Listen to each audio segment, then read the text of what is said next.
Boa noite a todos, bem-vindos a mais uma transmissão aqui do Ciência e Astronomia. Depois de uma parada de 2 semanas aí por conta da semana de provas, afinal a gente também tem vida social e vida fora do YouTube e da internet. Né? Eu tive provas, o Rafael ele infelizmente teve alguns probleminhas aí de saúde, mas estamos firmes e fortes novamente aqui com vocês. Então, boa noite a todos, sejam bem-vindos à 83ª transmissão do Ciência e Astronomia. E hoje, de modo especial, porque nós vamos falar aí sobre os meteoritos, esses visitantes do espaço aí que estão sempre chegando aí, dando uma visitadinha aí no nosso planetinha azul, no nosso pálido ponto azul. E como foi divulgado aí durante a semana, ou seja, melhor, como foi divulgado ontem, e com uma grande ajuda da pessoa que eu vou apresentar nesse exato momento, ele que já participou de hangouts antigos com a gente, ele que é graduado em Física, é ex-professor de pós-graduação em astronomia da Universidade do Cruzeiro do Sul, já trabalhou nas áreas da física e da medicina nuclear, várias instituições de renome, enfim, o currículo dele é enorme, é uma pessoa humilde, queridona, a gente teve a oportunidade de se conhecer, quer dizer, de conversar por hangout lá no EANE, no Nordeste. Paulo Leme, boa noite, seja bem-vindo à transmissão do Ciência e Astronomia. Boa noite, muito obrigado, Christian. Você sabe que é sempre uma satisfação participar de um hangout com a tua presença. Eu fico muito feliz. Aquele que a gente fez foi em 2014, né? Já lá se vão 2 anos. Foi início de ano, inclusive. Eu estava na praia e fiz numa lan house, que é ali hangout com a Adriana de Mello. Olha só que barato. Que momento. Pois é, fico muito feliz assim, e honrado por estar aqui com você e na presença dos amigos, né, que você vai apresentar. Exatamente. Temos aqui também o Rafael, como eu falei no início, ele que é do projeto Ciência e Astronomia, ele é formado em Engenharia Química, atualmente faz doutorado no ITA, conhecido também como Rafael Elétrico, engenheiro elétrico, enfim, todas essas denominações. Rafa, boa noite, seja bem-vindo novamente à transmissão do Ciência e Astronomia. Boa noite a todos. A gente ficou aí um tempinho aí sem apresentar, porque o Christian, né, na época, no sufoco das provas de final de semestre, eu estive bem doentinho aí, de gripe aí, mas agora eu tô melhor, a voz ainda um pouquinho, ligeiramente, taquara rachada, mas a gente tá aí de volta, tá certo? E estamos aí divulgando a ciência e a astronomia. Espero que todos gostem do Hangout de hoje. E o nosso convidado de honra da noite, ele que é graduado em Medicina, tem mestrado em Biologia Molecular, trabalha com divulgação da ciência desde 1970, olha só que momento, já trabalhou na Rede de Astronomia Observacional, a Rede de Astronomia Observacional, e hoje vai falar para a gente um pouco mais aí sobre meteoritos, aí, essa questão da meteorolítica. Apresento para vocês Nelson Falsarella. Nelson, boa noite, seja bem-vindo. É uma honra você ter a sua presença aqui no Hangout. Boa noite. Boa noite. Estamos aí. Bom, isso aí. Eu sou o Christian. Opa, desculpa, me empolguei. Vai lá, Nelson. Posso falar? Começa? Claro, à vontade. Bom, inclusive é uma grande honra, né? Como eu já havia falado, estar aqui com vocês todos. Vou falar de temas, né, de um projeto que eu tenho desenvolvido na Unesp, aqui em Rio Preto, de São José do Rio Preto, né, a cidade onde eu moro, aqui no interior do estado de São Paulo, sobre meteorítica. Tá? Então, esse é um tema que eu iniciei em 1995, mais ou menos. Tá? Comecei a comprar pedrinhas e comecei a estudar. E geralmente, eu vou bem a fundo nas coisas que eu faço. E eu fui aprendendo ao longo desse tempo todo, né? E pelo fato de eu dar aulas a respeito, então eu levo todos esses assuntos da aula, então isso me incentiva a estar atualizado, né? A me preparar mais. Então, de qualquer forma, eu tenho assim uma noção relativa sobre meteoritos. E o que eu vou falar aqui é justamente alguma coisa mais básica, apesar, né? Vai ser básico, porque na realidade nós estamos fazendo uma divulgação científica numa área pouco conhecida, sabe? Infelizmente, as pessoas não conhecem muito sobre meteorítica, inclusive não procuram saber. Mesmo os astrônomos, parece que eles estão tão atarefados com o que está acima do horizonte, que eles não têm muito interesse em ver o que está abaixo do horizonte. Então, eu acho assim, é uma pena, porque a meteorítica tem que ser vista assim. O que são essas rochas? O meteorito é apenas um veículo. A forma como ele veio até a Terra é como se fosse um veículo de transporte apenas. Na realidade, eles são pedras originadas de corpos celestes. Então, isso nos dá uma grande oportunidade, formidável, vamos pensar assim, de ter em mãos pedaços daquilo que a gente vê ao telescópio. E isso é muito interessante, é muito bom, né? Sabe? Então, é isso que eu vou falar aqui agora. Então, enquanto o Nelson ele vai compartilhando a apresentação com a gente aí, que ele vai fazer e falando pra gente sobre os meteoritos, eu sou o Christian Westphal, para quem não me conhece, eu sou o cara aí que está interagindo com vocês desde as 7 da noite nos comentários do YouTube. E, inclusive, eu vi aqui que a gente fechou uma meta no final, eu vou ter que pagar, porque a gente conseguiu mais de 5 pessoas na transmissão, mas enfim, no final a gente comenta melhor. A galera que está nos acompanhando aí, fiquem à vontade para comentar, para fazer perguntas, interagir nos comentários que a gente vai estar acompanhando e passando no final da apresentação aí do Nelson, as perguntas e os comentários que vocês têm. E não se esqueçam de se inscrever no nosso canal aí, porque é muito importante. Bom, Nelson, pode compartilhar com a gente aí o slide? E enquanto o Nelson ele vai compartilhando, eu tenho 2 anúncios para falar, né? O primeiro é que, para quem está chegando agora no canal, nós fazemos transmissões todos os sábados às 20 horas, horário de Brasília. E o canal está parado há 2 semanas porque a gente teve esses probleminhas aí, o Rafa com problema de saúde, eu com problema das provas, trabalhos, etc. Mas essa semana aí a gente vai voltar com o canal do YouTube aí, com os vídeos às terças e quintas. E para quem está nos acompanhando, na segunda-feira nós vamos fazer a transmissão aí, a cobertura da sonda Juno rumo a Júpiter, né? Para quem não acompanhou, a sonda Juno fez um percurso, fez uma viagem de 5 anos, e no dia 4 ela vai estar chegando lá em Júpiter, 00:11, e no nosso canal do YouTube nós vamos estar fazendo a cobertura na segunda-feira, no dia 4 de julho, a partir das 11 da noite. Ficam todos convidados a fazer acompanhar a transmissão. Bom, passo a palavra pro Nelson, para ele dar essa palestra sobre meteoritos. Só para saber, vocês estão vendo a tela? Estamos. Perfeitamente. Tá. Nelson, só aperta o botão F5 que eu acho que daí a tela fica em tela cheia pra gente ficar melhor de visualizar. Tá cheia agora? Beleza. Melhorou. Então vamos lá. Né? Vamos iniciar, tá bom, gente? É o tema sobre meteoritos. Então, a gente precisa ter algumas noções antes de iniciar, né? Que meteorítica é uma ciência que estuda meteoritos, tá? É uma ciência multidisciplinar. E isso é muito interessante, porque requer uma boa noção de conhecimento científico. E o meteoriticista, que é o cientista que estuda os meteoritos, necessita ter noções de várias áreas do conhecimento, entre elas astronomia, astrofísica, geologia, mineralogia, petrologia, química, metalurgia e biologia também. Tá? Então, vocês veem aí que tem as 3 áreas básicas da ciência: química, biologia e física. Através do estudo dos meteoritos, né, nós temos como ter uma noção como que foi a formação do nosso sistema solar. Porque eles trazem como fósseis, né, do momento de formação do sistema solar. Eles têm preservado em sua estrutura justamente os elementos das quais existiam na época em que o sistema solar estava se formando. Então, nós temos aqui um relato, dentro dessas pedras, de 4,5 bilhões de anos atrás. E isso também é outro fato muito importante para nós sabermos como foi a formação dos planetas do nosso sistema solar.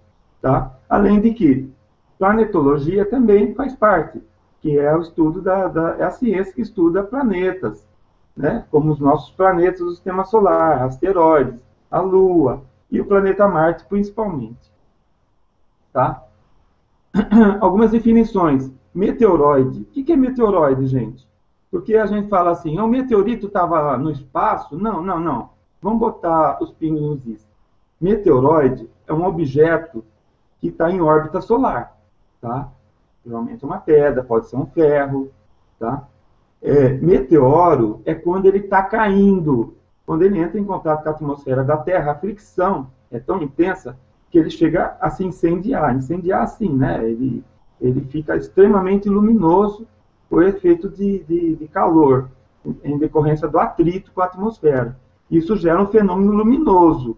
E aí, aquele meteoroide que estava no espaço, entre as órbitas dos planetas, ele, entrando na atmosfera, ele fica luminoso, portanto, ele vira agora, muda de nome, chama meteoro.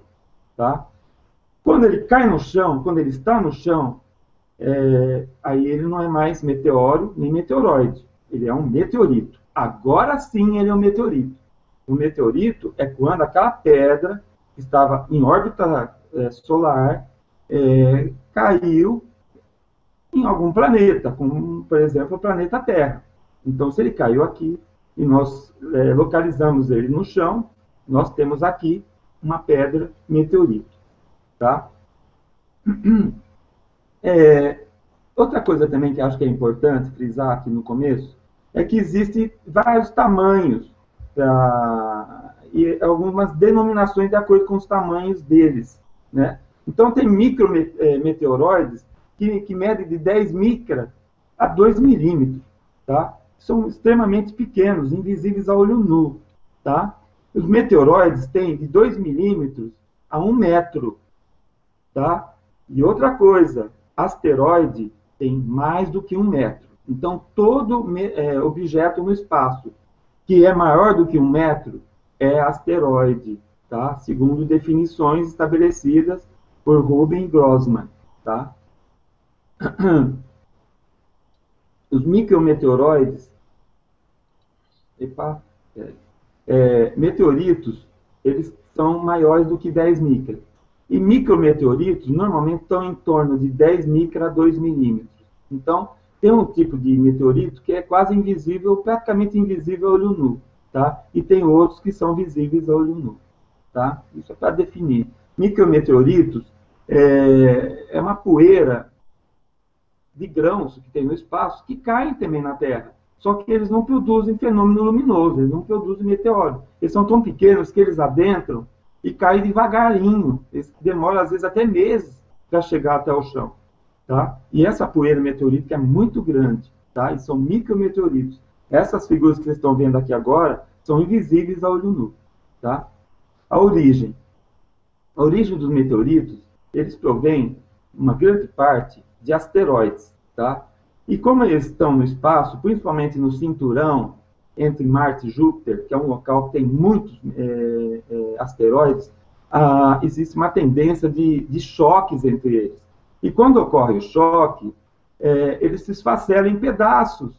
E muitos pedaços pegam órbitas individuais, órbitas solares. E alguma dessas órbitas, de algum desses pedaços, pode coincidir com a órbita da Terra. Tá? Como nós estamos vendo aqui, aqui é a órbita da Terra, né? Aqui em azul, é Marte em vermelho, tá? E o Chelyabinsk, aquele que caiu na Rússia em 2013, que fez um estrago na Rússia. Ele realmente tinha uma órbita que ele transpassava a órbita de Marte, mas num determinado momento ele coincidiu com a órbita da Terra e caiu nesse ponto aqui, tá? Então é isso que acontece. Então, de repente, eles estão ali, estão em órbita solar e, por acaso, encontram a Terra no caminho. É um exemplo. Podem encontrar outros objetos celestes. Mas o fato deles caírem, tá, eles provocam o fenômeno que nós conhecemos. É o momento em que eles vêm realmente se transformar numa pedra em que a ciência pode fazer um estudo. Então, só para lembrar, o cinturão de asteroides, como vocês estão vendo aqui, é uma região muito rica. Cada pontinho azul desse é um asteroide no cinturão. Aqui é o Sol, aqui é Mercúrio, aqui é Vênus, aqui é a Terra, aqui é Marte, aqui é Júpiter. Olha só a quantidade de asteroides que tem no espaço em que a Terra está fazendo o percurso em volta do Sol. Tá? Aqui colocando a Terra aqui nesse espaço aqui, ó, a Terra em ponto fixo, olha a quantidade de asteroides que passam pela Terra. É muito grande, né? Como vocês estão vendo. Tá? É claro que, evidentemente, acaba caindo algum ou outro. Tá? Então, a maior parte das vezes vem de asteroide. E Vesta é um dos grandes fornecedores de meteoritos aqui para nós. Tá? Vesta, tem a Lua também, que a Lua também ela leva muitas pancadas, a Lua não tem atmosfera. Então, muitas das pancadas que a Lua leva de meteoroides acabam gerando explosões e leva pedaços para o espaço. A falta de gravidade da Lua, que é muito leve, muito fraca, favorece a ejeção de objetos em decorrência da explosão, do choque. E muitos desses pedaços podem vir na Terra, como vocês estão vendo aqui. Esse brilhinho aqui é um choque na Lua, que foi documentado aqui por essa entidade. Tá? E outros objetos vêm de Marte também. Tá? Algumas crateras de Marte são estudadas para serem prováveis locais de origem de pedras que saem de Marte e vêm cair aqui na Terra também. Tá? E isso é muito comum. Tá? Então é isso. De repente, o meteoroide ou o asteroide, ele vem na direção da Terra. E ao entrar em contato com a atmosfera, ele recebe uma fricção e esquenta, e vai esquentando. Tá? A velocidade de entrada de um objeto desse vai entre 11 a 72 km por segundo. Tá? A fase de meteoro, quando a gente vê um meteoro no céu, ele está queimando uma altitude, gente, de 140 a 100 km de altura. E a temperatura do brilho de um meteoro chega até 25 mil graus centígrados. É muito alta a temperatura, por isso que ele brilha. E a duração do brilho dura uns 2 a 3 segundos. Mas o asteroide de Chelyabinsk, por ter sido um asteroide de 20 metros de diâmetro, ele produziu um espetáculo muito mais importante, muito mais interessante do que a maioria dos meteoros que nós vemos. Só o brilho de Chelyabinsk durou 14 segundos. Tá? E uma coisa importante também falar é que eles apagam entre 20 a 15 quilômetros de altura. Tá? Ao ponto... e, de repente, eles apagam e desaparecem. Tá? Então, o meteoro não cai incendiando no chão, não. Tá? Eles apagam. E existe um momento que, apesar da velocidade deles, que é em média de 30 km por segundo no espaço, tem um momento, a fricção com a atmosfera é tão intensa, que a atmosfera ela chega a segurar o meteoro. Lentamente ele vai segurando a velocidade do meteoro e vai perdendo velocidade. No ponto de retardamento, que é considerado um ponto em que toda a velocidade inercial do espaço acaba e desaparece. Ele fica só sob a ação da gravidade terrestre. Aí ele vem caindo, aos poucos, algumas centenas de quilômetros por hora, só pela ação da gravidade. Tá? Então, toda a velocidade inercial do espaço acaba, de repente, no ponto de retardamento. Tá? Normalmente, esse ponto de retardamento ocorre a uma distância grande, às vezes mais de 20 km de altura. Tá? Quando o objeto é muito grande, esse ponto de retardamento tende a ser cada vez mais perto da superfície.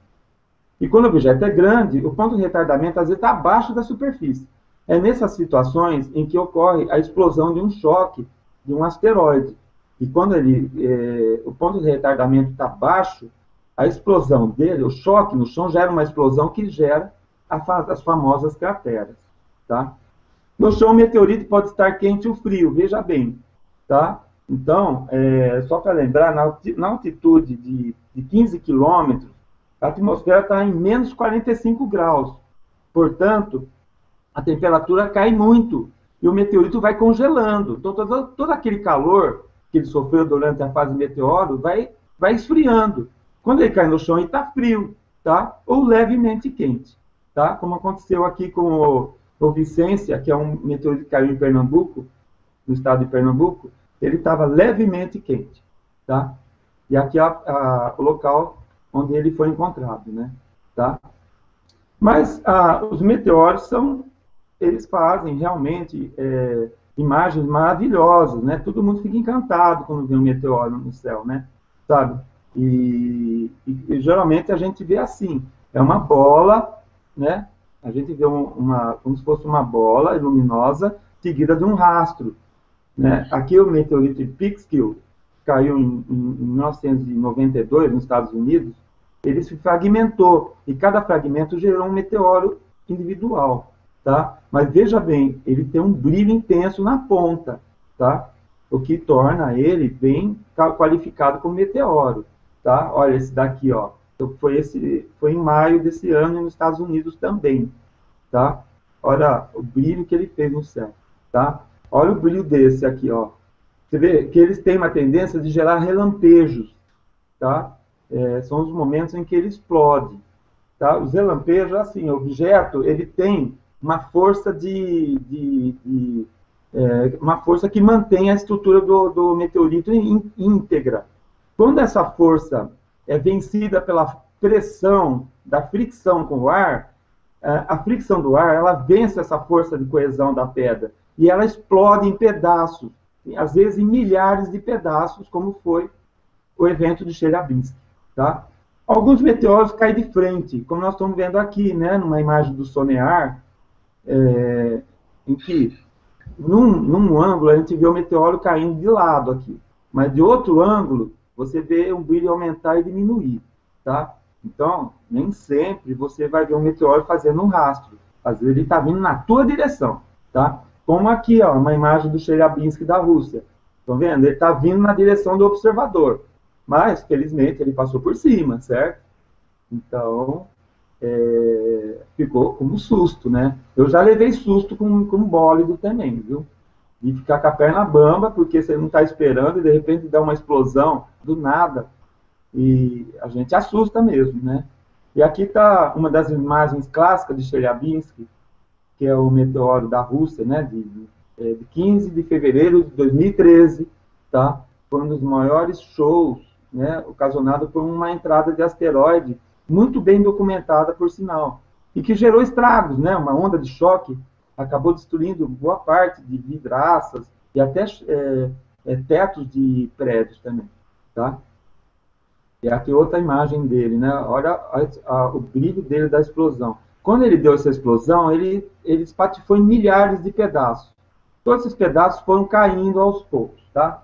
E para lembrar também, existe às vezes uma reentrada de satélites. As reentradas de satélites são um pouco diferentes de meteoros, tá? Além de se quebrarem em pedaços, eles têm uma velocidade menor, em torno de 8 km por segundo.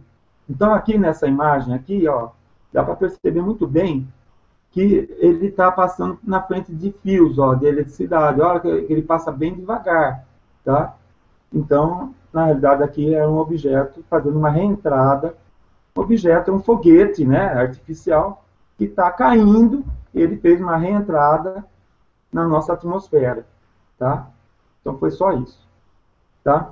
Muitas vezes os meteoros também formam rastros, da forma como vocês estão vendo aqui, ó. Esses rastros fazem parte, geralmente são excitação da atmosfera com ionização do ar, e isso gera luminescência. Tudo isso aí é causado por luminescência, não é nada de poeira, não, tá? Como pode pensar, é poeira do meteoro, não. É luminescência do ar atmosférico, tá? Às vezes também eles formam um halo em volta do bólido. Esse halo também eu já vi algumas vezes, é interessante de ver, tá? Uma outra coisa que é importante também citar aqui é que eles, durante a queda, a fricção com o ar gera um atrito tão grande que eles chegam a perder uma grande parte da massa inicial. Às vezes até 90% da massa inicial eles chegam a perder, em decorrência da fricção, tá? E o atrito com a nossa atmosfera, tá? Tem vários tipos de quedas, né? Tem desde as estrelas cadentes, que tem outra origem, tem a ver com cometas, não tem nada a ver com asteroides, nem com Marte, nem com a Lua, tá? Alguns explodem na alta atmosfera, alguns têm queda simples, outras explodem no chão, né? Quando são muito grandes, são asteroides grandes, e outras explodem em uma determinada altura e geram um monte de pedacinhos de meteoritos, tá? Que vão caindo. Existe som também, né? Esse som, muitas vezes, como está descrito aqui, o do Chelyabinsk deu vários sons de baque, tá? Se a gente acessa os filmes que foram feitos na época, dá para ouvir os baques ocasionados pelo meteoro de Chelyabinsk, tá? Então, são estalidos, igual som de canhão, de artilharia, são sons típicos de entradas de meteoros na nossa atmosfera, principalmente os grandes, né? Vamos pensar assim, meteoros pequenos não produzem sons, tá? Apesar de haver sons, tem regiões, às vezes não muito distantes, que não tem som nenhum, não dá para perceber nenhum som, tá? E tem alguns sons que é interessante, que eles surgem até junto com a luminosidade.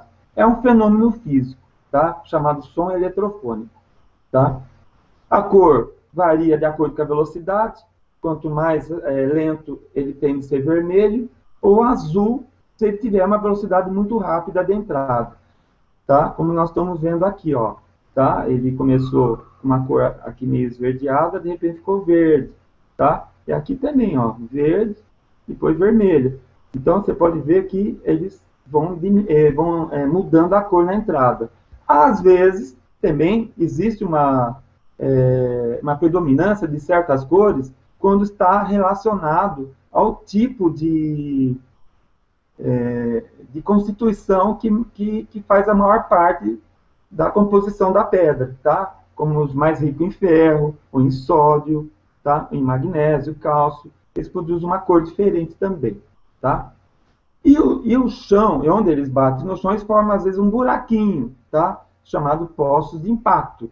Quando ele explode em grande altitude, aí ele gera uma cratera, tá? Como vocês estão vendo aqui. Então, quando o ponto de retardamento é muito baixo. Então, eles batem no chão, porque o ponto de retardamento não foi atingido na queda. Estaria abaixo da superfície. Então, eles vêm com tudo no chão. Aí, eles explodem e formam uma cratera, tá? Como a nossa cratera na Serra da Cangalha, em Tocantins, tá? Como vocês estão vendo aqui. Tá? Nós conhecemos hoje, oficialmente, 53 mil meteoritos, oficialmente. Existem 3 tipos, tá, de meteoritos: os acideritos, os litossideritos e sideritos. Tá? Na realidade, são os 3 tipos fundamentais de meteoritos. São meteoritos de pedra, são os meteoritos feitos de pedra e ferro, e tem os meteoritos feitos só de pedra. Aliás, feitos só de metais. Tá? A maior parte dos meteoritos que caem são de pedras. É uma parte muito pequena que corresponde aos meteoritos de ferro. Tá? Para caracterizar os meteoritos, eu vou colocar aqui agora, para terminar a nossa apresentação, o que nós temos de importante, né, na identificação deles. Então, o que é importante? Na identificação de uma pedra que caiu e alguém traz essa pedra para você e fala assim: olha, essa pedra caiu do céu, essa pedra está lá no meio do meu quintal. Que pedra é essa? Tá? Então, a gente tem como reconhecer. Essa pedra surgiu do nada? Pode até ser um meteorito, né? Mas tem 3 situações importantes para se considerar: a crosta de fusão, figuras de remaglitos e atração pelo ímã. Tá? A crosta de fusão é uma película que envolve o meteorito. Ela é originada da queima durante o seu voo atmosférico durante o período de meteoro. Tá? E era causada pela ablação, ou seja, é o derretimento da camada externa do meteorito, gerando uma estreita camada, uma camada bem fininha. Tá? Como vocês estão vendo aqui, ó, esse é o meteorito de Chelyabinsk, tá? Vocês estão vendo aqui uma casca preta, tá? Que é a crosta de fusão. e aqui o interior do meteorito intacto. Tá? Então ele forma uma casca, como uma casca de ovo, e preserva o interior. Tá? Aqui também nós podemos ver a mesma coisa, né? É um meteorito que tem um interior mais claro, e aqui uma crosta de fusão, onde foi removido uma parte da crosta de fusão. Então aqui tem uma crosta de fusão original, e aqui a parte onde a crosta de fusão foi removida, para poder ver a diferença entre o interior e a parte externa do meteorito. Tá? Aqui também, né, a gente pode ver perfeitamente essa crosta, né? Você vê que ela é lisa, o que torna esse meteorito orientado, que é um tipo de constatação que a gente pode fazer ao fazer a análise do meteorito. Esse aqui, por exemplo, ele sofreu uma quebra durante a sua queda. Nessa quebra, ele começou a formar uma crosta de fusão secundária, mas ela fez apenas parcialmente, porque ela chegou no chão antes de chegar a fundir toda essa região. Mas ela manteve o restante ainda íntegra, a crosta de fusão ainda se manteve íntegra aqui em uma outra parte dele. Tá? Aqui essa pedra foi quebrada, tá? Para justamente mostrar o interior, que vê com uma textura diferente da parte externa, que é a crosta de fusão. Então isso, gente, é muito importante. Olha só a finura que é a crosta de fusão. Aqui é uma foto feita em microscópio. Essa crosta aqui mede 1 milímetro só. Você vê que a estrutura do meteorito é totalmente conservada, o que é uma grande vantagem para a ciência, porque se mantém conservado essa estrutura interna, nós podemos fazer um estudo muito bem elaborado dessa pedra, né? Então a gente tem como conseguir resultados interessantes, né? Porque essa região não foi alterada durante a queda do meteoro. E a crosta de fusão, ela tem, às vezes, algumas estruturas até interessantes. Isso aqui é quando se olha no microscópio, tá? Isso aqui é típico de uma pedra que foi derretida, tá? É a crosta de fusão vista ao microscópio, tá? Às vezes forma figuras também, né? Como trincos, como vocês estão vendo aqui, que é quando a pedra esfria, aí gera trincos na própria pedra, por descontração, né, térmica da pedra. Às vezes forma essas figuras de fluxo, né, que são chamadas também flow lines, em inglês. Figuras de fluxo é típico de meteorito. E às vezes aquilo que nós chamamos de lábios de rolamento. Tá? A pedra aqui é uma cicote-alien, é uma pedra, na verdade não é uma pedra, é um ferro, tá? Um meteorito ferroso. Ele derreteu e formou uma estrutura que lembra um lábio, chama rollover lips em inglês, ou lábios de rolamento, que é típico de meteorito também. E aqui a gente vê muitas figurinhas de fluxo também, ó, umas estrias aqui, tá? Como vocês estão vendo nessa pedra aqui, altamente didática, né?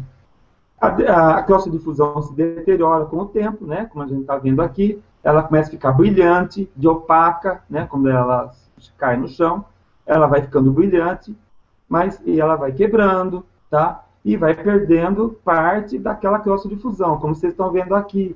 O meteorito caiu em 1960, e já perdeu uma boa parte da crosta de fusão. E olha essa daqui, então, perto de uma pedra, aqui do lado esquerdo, ela tem uma crosta de fusão. E essa daqui é um paleometeorito, ou seja, é um meteorito muito antigo, tá? Ele tem alguns resíduos de crosta de fusão, mas ele já perdeu a maior parte do que ele já foi no passado, tá? Remaglitos são depressões ou cavidades parecendo marcas de pressão de dedos na parte externa dos meteoritos, e são produzidos pela abração de certos minerais nos meteoritos. Então, como se fosse arrancando aos pedaços da pedra durante a queda, tá? Então, conforme ela vai passando pela atmosfera. É como pôr o dedo de massa numa massa de vidraceiro. É como se a gente estivesse marcando com o dedo essa pedra. É evidente, né? A pedra é totalmente, tem uma estrutura muito rígida. Ela só parece uma massa de vidraceiro marcada com os dedos, tá? Aqui também a gente pode ver, né, os remaglitos, aqui também, ó, tá? Aqui também, tá? Essas figuras são depressões, né, na pedra. Aqui também podemos ver, essa aqui é um ferro, tá? E elas são atraídas pelo ímã. A grande maioria dos meteoritos são atraídos pelo ímã, devido à presença de ferro que contém esses meteoritos. Na Terra, a maioria das rochas não são atraídas pelo ímã. Algumas exceções, tá? Como eu estou colocando aqui.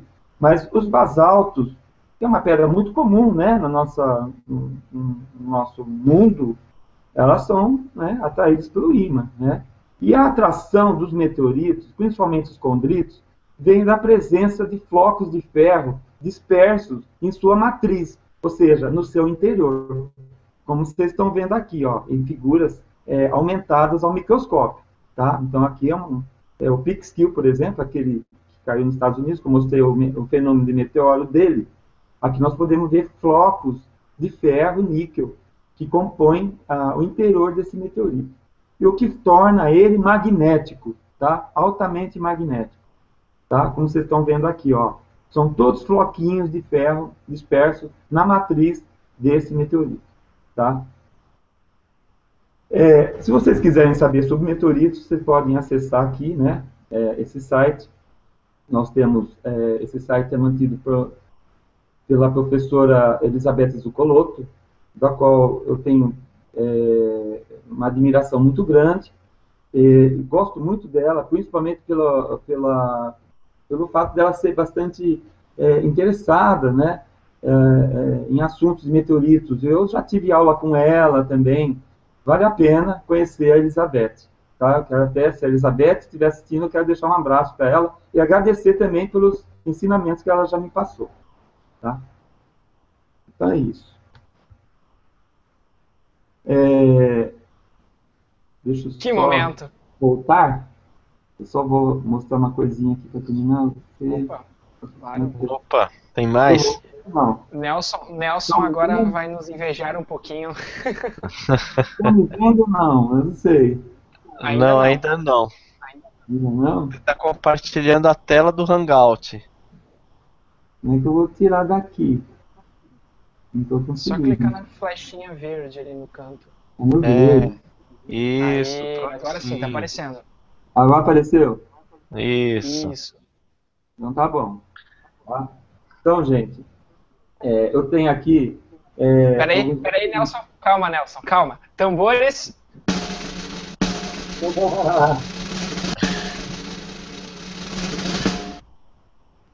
Breaking news! Breaking news! Então aqui a gente está vendo uma pedra, isso aqui é muito provavelmente um condrito, tá? E ele tem figuras de hemaglitos, tá vendo? Tá? A impressão que dá é que são marcas de dedo, tá? Isso é típico de meteorito, não esquecem disso. Isso é muito importante, tá? Esse é o meteorito orientado, porque ó, do outro lado ele é totalmente liso, ó, tá? É uma bela peça de meteorito, tá? Ele tem, inclusive é esse que tem a crosta de fusão secundária aqui, ó, tá vendo? Ela não chegou a alisar totalmente, tá? Tem uma outra aqui também, né? Como estou mostrando aqui também, né? Dá para ver, um melhor aqui, dá para ver isso, as figuras de hemaglitos, tá? Do outro lado, ele é totalmente liso, ó. Ele é totalmente orientado. E olha só como ele tem uma figura afinada aqui, se eu pegar uma área mais clara aqui para ver melhor. Ó, olha só, tá? Isso aqui é causado pelo atrito com a atmosfera que moldou essa pedra durante a queda, tá? Esses aqui são pedras, tá? Então eu falei, são 3 tipos de meteoritos. Esse aqui é uma pedra, tá? Existe também o meteorito que é feito de ferro feito de ferro, tem uma parte que é feita de ferro e outra parte é feita de rocha, tá? Então esse é um meteorito composto, é um litosiderito, tá? Ou seja, ele tem pedra e ele tem ferro. Então é um tipo intermediário de meteorito, tá? Ele não é pedra nem é ferro, tá? Inclusive, aqui tem um deles, quer dizer, ele é aqui polidinho, bonitinho, ele fica até lindo. Mas ele, na sua forma original, Ele não é tão bonito assim, tá? Então, isso aqui o pequenininho é o NWA 4482. E o maior que está polido é o Seichmann, Seishan, tá? Que é um outro tipo, que é esse daqui, tá? E finalmente, e esse aqui, embora não pareça, né, porque ele é preto igual o de ferro, o de pedra, esse aqui é um meteorito de ferro, tá? Ele é muito pesado. Normalmente, as pedras dos meteoritos são muito pesadas, tá? Em comparação com as pedras que existem na Terra. Então, não vamos esquecer disso. Elas são normalmente mais pesadas, porque elas têm ferro, né? Então, normalmente, quando vocês pegam uma pedra que vocês suspeitam de meteorito, se elas estiverem pesadas, então é bem capaz que seja, tá? E o meteorito também. Uma outra coisa. Opa, o que será que... Estou mantendo aqui um imã de neodímio, que eu deixei distante para não atrapalhar aqui o meu HD, né? Ele é um imã extremamente forte. Ele é muito bom para você fazer pesquisa de meteorito. Normalmente, nos meteoritos, eles são atraídos, tá? Então, você pode ver que o neodímio está totalmente preso à pedra, tá? E nos meteoritos de ferro e pedra também, né? Não tem dúvida. Ele também tem ferro, então ele gruda no neodímio, tá? E o meteorito de ferro, então, ó, ele bate e é difícil tirar, porque ele é ferro puro, esse meteorito aqui, o Campo del Cielo, da Argentina, esse aqui. Então ele está bem firme aqui, porque ele é um ferro, tá? Uma outra coisa que eu quero, para terminar aqui a exposição, eu queria mostrar para vocês que essa aqui é uma pedra que pode até confundir com meteorito, porque é uma pedra que eu peguei no asfalto. O asfalto está se desfazendo, e ele tem até uma crostinha, que parece crosta de fusão. Mas veja bem, gente, eu coloquei isso aqui só para vocês ficarem atentos, para não confundir, porque isso aqui vai acontecer muito. Se vocês se proporem a dizer que conhecem meteorito, vai vir gente com pedras desse tipo. Isso aqui não passa de uma pedra de brita, tá? É um basalto, tá? E essa que parece crosta de fusão aqui, na realidade, é asfalto que grudou nele. Então, dá a impressão que é um meteorito. Mas não é, ele tem uma estrutura bem cristalina, né? Que vocês estão vendo aqui, tá? Ele é pretinho. Se você quebrar ele no meio, ele continua preto. Então, ele não tem crosta de fusão. Ele é preto mesmo, tá? E se vocês usarem o ímã, ó, ele gruda no ímã também. Mas são muitas poucas pedras terrestres que grudam em ímã, tá? O mais comum é essas pedrinhas que a gente usa em construção civil.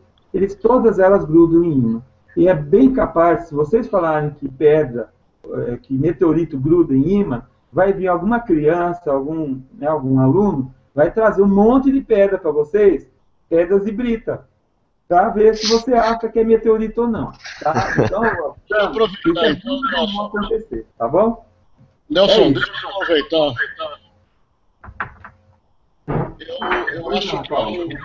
Eu acho que eu fui enganado, rapaz. Eu comprei isso aqui como se fosse um meteorito. Ai, meu Deus. Eu comprei, disseram que era um meteorito japonês, olha. Mas ele não é atraído pelo ímã. Então, Paulo, por acaso... Então, Paulo, por acaso tu comprou no eBay? Fusão vermelha, eu nunca vi isso. Ou no AliExpress? Bom, eu gostaria de fazer dar uma pitada aí na tua apresentação, Nelson, que é o seguinte. Eu queria lembrar que quando os meteoritos ainda não chegaram à Terra, quer dizer, quando eles estão se aproximando, eles têm uma velocidade média de 30 km por segundo, aproximado, não é? Exato. É a média. Dos objetos apolíneos, os Apolos, geralmente são assim. Exato. 30 quilômetros. Eu queria lembrar aqui que é o seguinte, é a razão pela qual eles se tornam incandescentes. né? Isso é por causa, na realidade, uma parte é por causa do atrito, mas uma grande parte é por causa da lei dos gases perfeitos, né, do Clapeyron, né? Tá Que o pessoal deve ter estudado, né? Que pressão vezes volume é igual ao número de átomos, né? De moléculas. R é uma constante, T é a temperatura em Kelvin, né? Ou seja, que a temperatura é proporcional à pressão. Então, quando ele está caindo na Terra, ele vem com uma velocidade absurda de 30 quilômetros por segundo, né? E essa velocidade faz com que ele não muda de volume, né? Tá certo? Ele não muda de volume, não muda a massa dele e tal, mas a temperatura é proporcional à pressão. Quer dizer, quando ele está com uma pressão muito grande, porque ele vem com essa velocidade, então na frente dele ele vai rompendo aquele monte de moléculas de ar, né? Então a temperatura sobe proporcionalmente, na realidade, proporcionalmente. Então, a grande responsável pela temperatura da queda e que torna incandescente, que tornam os bólidos e as bolas de fogo, né, os fireballs, é exatamente por essa razão. É muito mais pela lei dos gases perfeitos aqui, né, pelo aumento da pressão na frente da pedra, né, e que causa o aumento da temperatura e chega a ser suficiente, inclusive, para explodir e ter aquela explosão que é característica deles, né. Era uma pitada que eu queria colocar aqui.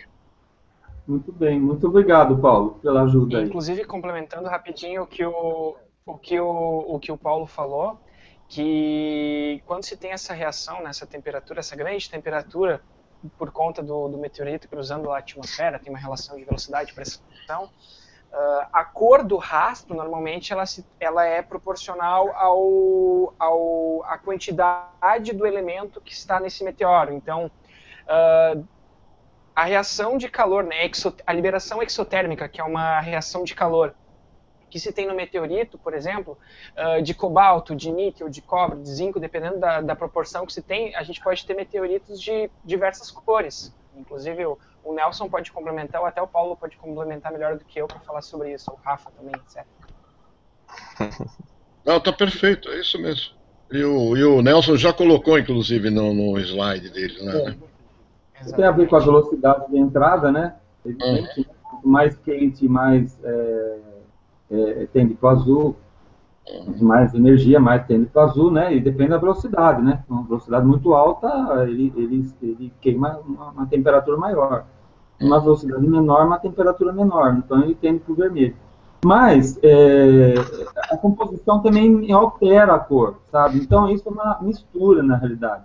Não significa que o meteoro ele vai manter uma mesma cor o tempo todo.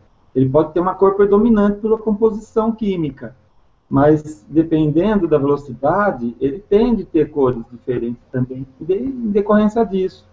Então a cor não é muito bem estabelecida de acordo com a Constituição, embora possa ser predominante.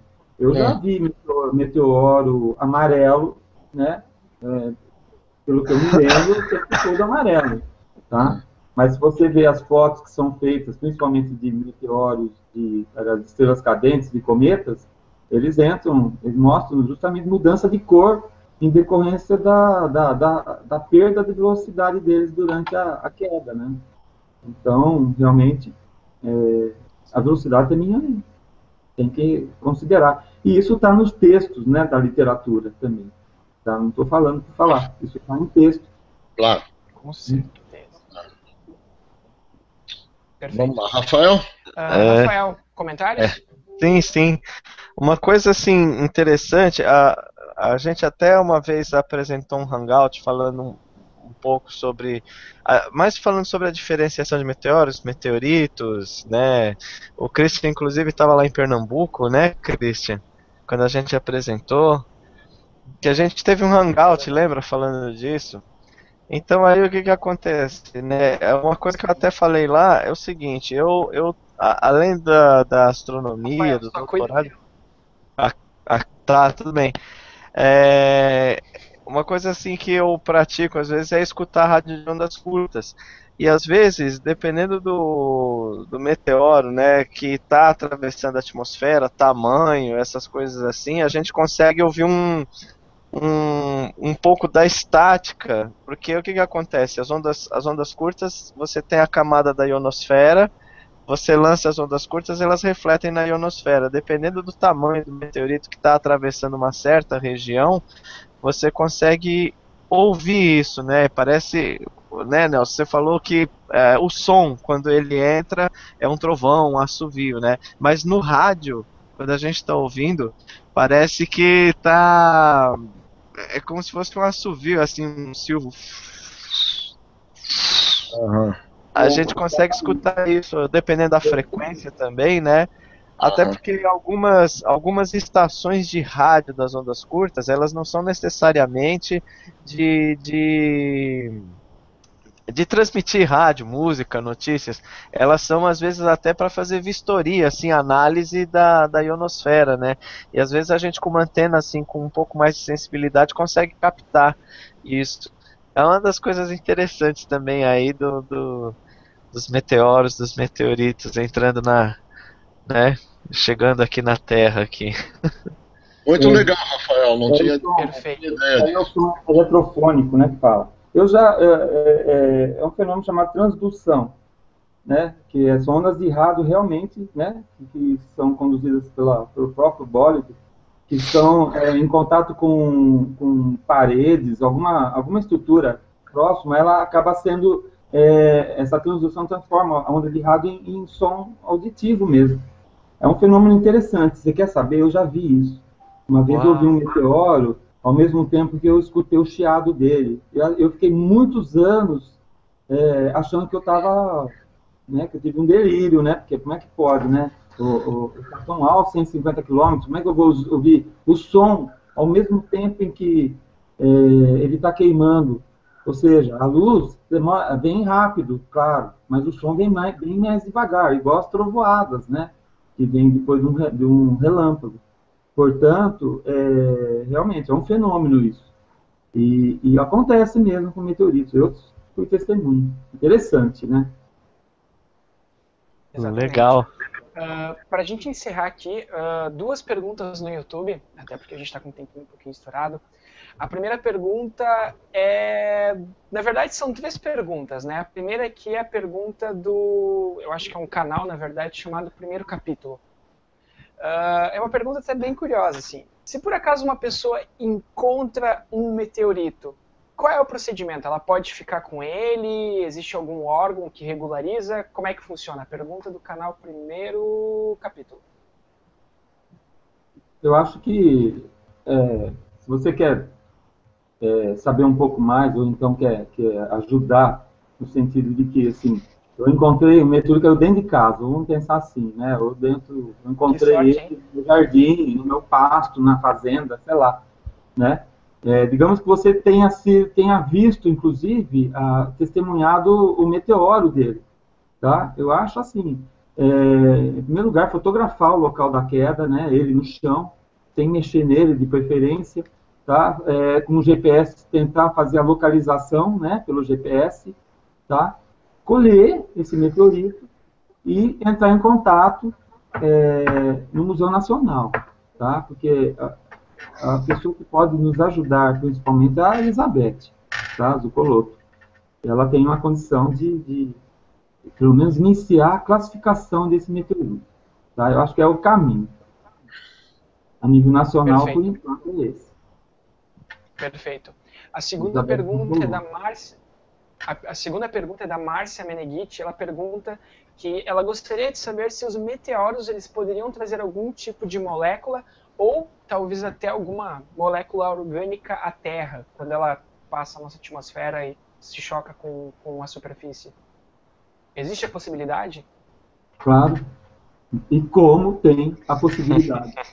Quer dizer, na realidade, os condritos carbonáceos, principalmente o tipo CM e CI, são ricos em matéria orgânica, muito ricos. Então, e são matéria orgânica que, por incrível que pareça, tem sido identificado moléculas que são moléculas precursoras de moléculas biológicas, sabe? Isso enriquece a teoria de que, provavelmente, a queda desses meteoritos, desse tipo de meteoritos, enriqueceu a Terra primitiva antes do início da vida, eu estou falando, mais de 4 bilhões de anos atrás.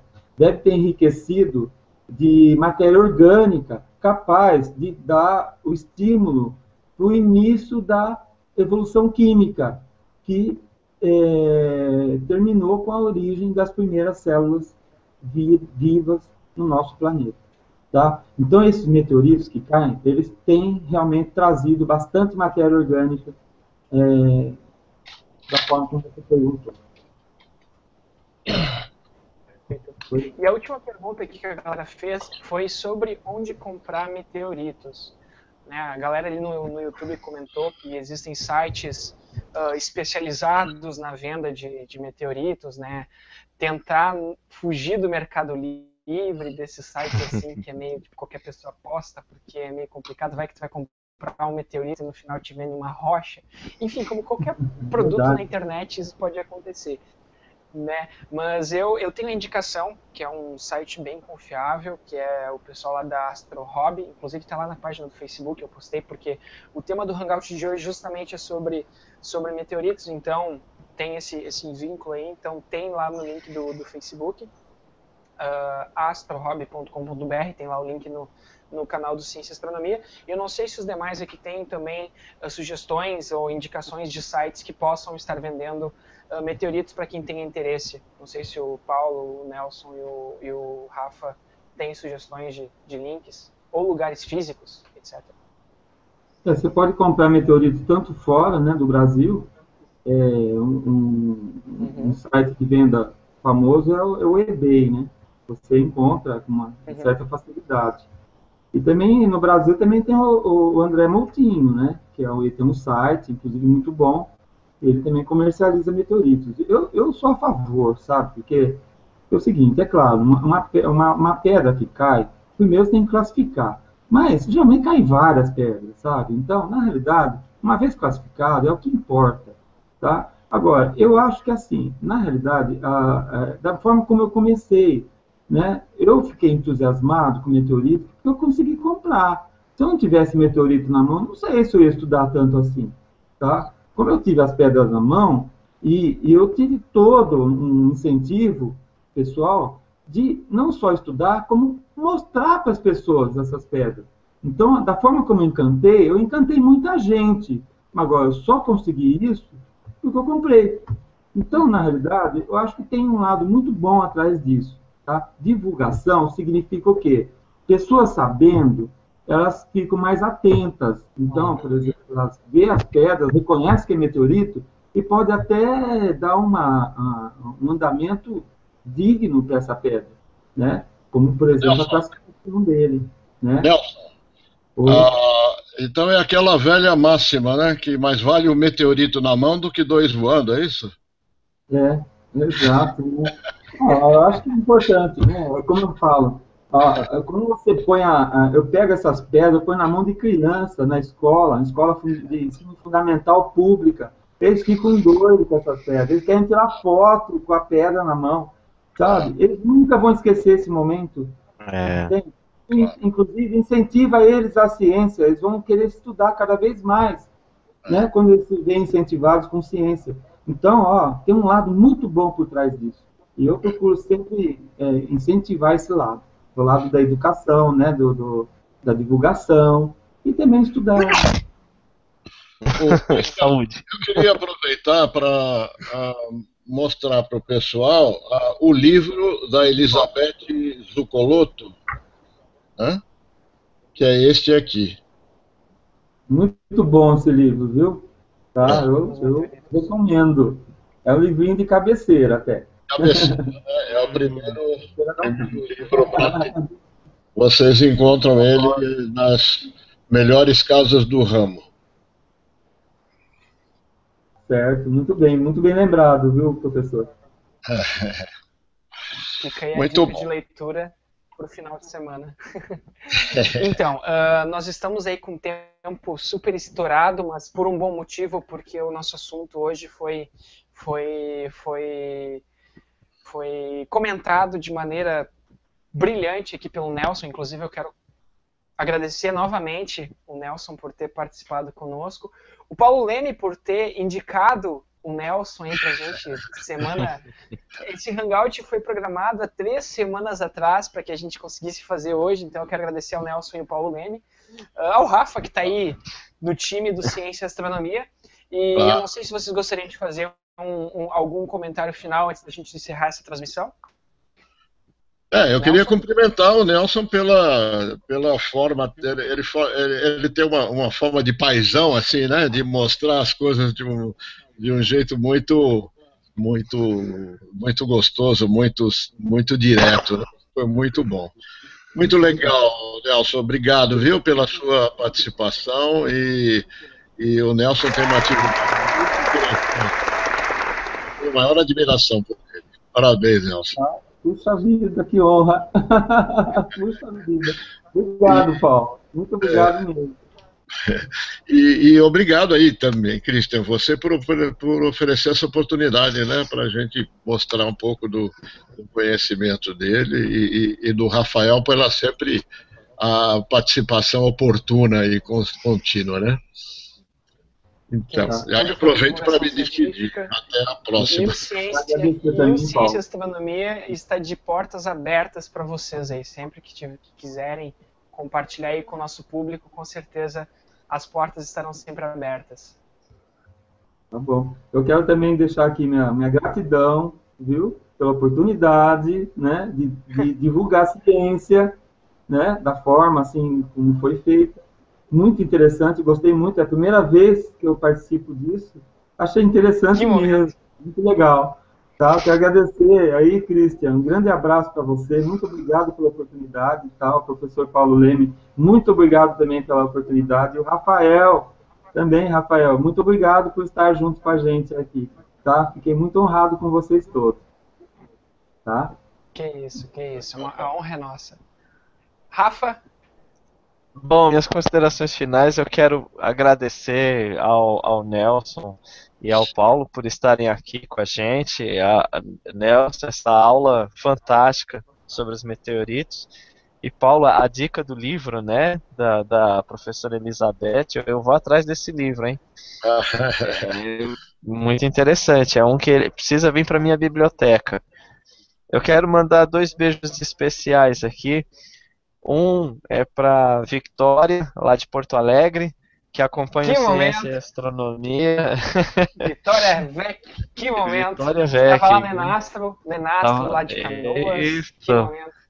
Ela, uma pessoa fantástica. Tô devendo uma palestra para a escola dela, inclusive. Poxa, legal. E para uma brasileira que conseguiu estar num congresso da NASA, uma escola da NASA como é que é? De astrobiologia, né? É a Amanda Gonçalves, que está lá em Reykjavik, na Islândia. E a Islândia vai ser campeã da Eurocopa. Torcida não falta, né? Estou torcendo para a Islândia, e ela está lá em Reykjavik, nesse evento de astrobiologia, e nós do Ciência e Astronomia ajudamos a divulgar, porque ela fez uma vaquinha aí para conseguir o dinheiro para viajar, tudo. Legal. E a gente está muito contente, ela já está mostrando algumas fotos lá. Amanda, se você está assistindo aí o nosso Hangout, a gente já está te esperando aqui de volta, né? Porque o curso acho que vai durar 1 mês, alguma coisa assim. E quem sabe em breve a gente vai ter um hangout com ela, né? Vai ser bem bacana, ela vai ter muita coisa para contar. Então, um beijo para Vitória Vec e um beijo para Amanda, que está lá em Reykjavik. Reykjavik, tá certo? É isso aí. E a vocês que acompanharam o hangout, nossa gratidão aí de estar assistindo a gente. Muito agradecido. É isso aí. Antes de eu dar as considerações finais, como eu falei, a gente ia ter sorteio hoje, então eu vou estar sorteando essa canequinha bonitinha aqui, vinda direto da ESO, o Observatório Europeu do Sul. Para quem não ficou sabendo, para quem está chegando agora, eu estive lá representando o Brasil por 7 dias em maio. Então essa canequinha aqui vai ser o sorteio de hoje. E vai ser o seguinte, a primeira pessoa que responder nos comentários do YouTube, eu não sei que pergunta eu vou fazer porque eu não penso. Então, o que eu vou perguntar? Deixa pra próxima. Qual... Não, já sei. Qual o nome da sonda que vai chegar em Júpiter na segunda? Primeira pessoa que responder ganha essa canequinha aqui. Pergunta mamão com açúcar. Bom, participantes do Hangout não estão autorizados a participar. E já temos comentários aqui, já temos um ganhador. Já temos um ganhador aqui. O Gabriel Vef respondeu aqui Juno. Realmente, a sonda Juno. Ele foi o primeiro a responder. Gabriel Vef, por favor, entre em contato com a página do Ciência e Astronomia para que eu possa lhe enviar essa caneca que vale mais do que barras de ouro. Bom,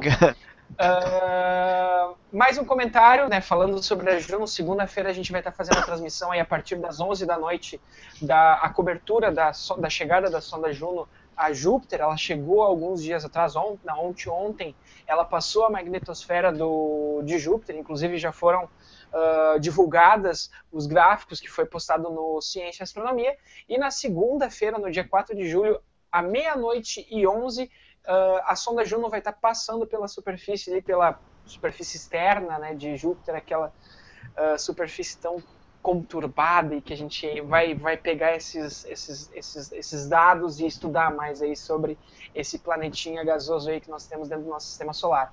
A partir das 11 horas da noite a gente vai estar fazendo a cobertura aí, vai ser a cobertura aqui no canal do YouTube e retransmissão do canal do Ciência e Astronomia no Facebook, Universo Racionalista e Novo Cientista. Esses dois canais aí vão estar fazendo parceria com a gente para retransmitir a nossa transmissão. Mais uma vez eu dou boa noite a todos, agradeço a todos que nos acompanharam até esse exato momento. Não se esqueçam de se inscrever no nosso canal, nós fazemos transmissões ao vivo sempre aos sábados às 20 horas horário de Brasília e vídeos todas as terças e quintas-feiras. E eu acho que é isso, eu acho que não me esqueci de nada. Não me esqueci de nada. Bom, era isso. Boa noite a todos. Ah, é verdade. Espera aí. Vamos lá. Vamos lá. Te dei o sol, te dei o mar pra ganhar seu coração. Pra ganhar seu coração. Eu esqueci a letra. Te dei o sol, te dei o mar pra ganhar seu coração. Você é raio de saudade. Meteoro da paixão. Enfim, boa noite a todos. Bom final de semana. E até a próxima transmissão. Busquem conhecimento. Falou.